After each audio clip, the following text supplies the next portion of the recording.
I'm going to tell you how, during those frightening, dislocating, urgent days, weeks and months of 2020, thousands of heroes, dedicated scientists here in Oxford and across 4 continents, but also clinicians, regulators, manufacturers and volunteer citizens came together to achieve something extraordinary.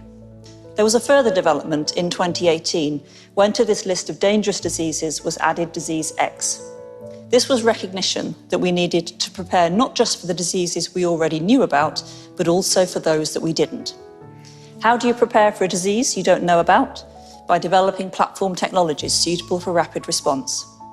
What it all meant was that soon as Tessa and I knew on the 8th of January that we were dealing with a coronavirus, we knew we could make a vaccine against it, and we had a template to follow. More specifically, we had made a vaccine against MERS, another coronavirus.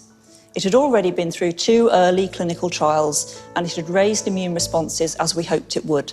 Those years of preparation were also what enabled us to make the first doses of vaccine so quickly.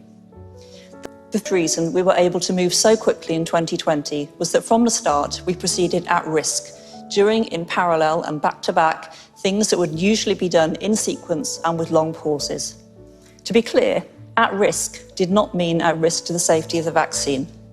The risk was to those of us working on the vaccine, that we would have wasted our time, efforts and money.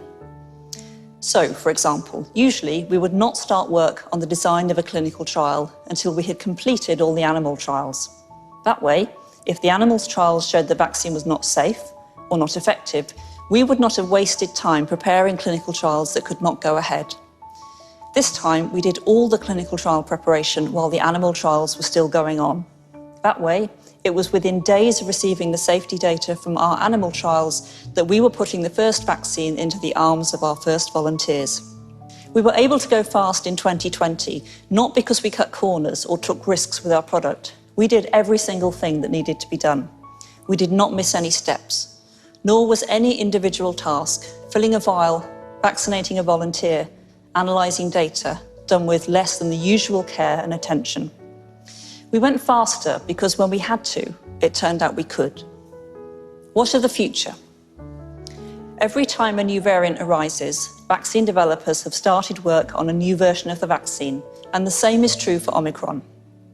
Getting vaccinated now and getting boosted is still the best way to protect ourselves. But perhaps, above all, as we turn our attention back to climate change, poverty, war, and other problems that never went away, what we discovered was what we can do when we understand our goal and really put our minds to achieving it.